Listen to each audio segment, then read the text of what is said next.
In order to add a new service slash allowable activity, you first want to be in the plan index section of the BR. Once you're there, you want to go to section 5 and select the read section. And this will take you to all the services slash allowable activities that you currently have based on your online application. If you have not done so already, you want to change the status from completed to draft and update the status. And this will allow you to edit any existing services that you have or add a new service slash activity.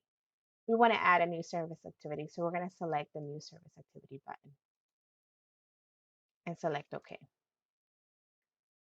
Once you select OK, you're going to be taken to the service slash allowable activity description tab.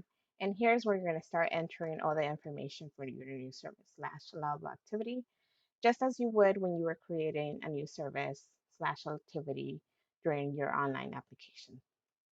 Make sure that you always save your the new information that you've just entered in the save buttons down here. And if you're done creating your new service activity and you have no further changes within section 5, you want to change the status to completed and update the status. That completes your steps to adding a new service slash allowable activity.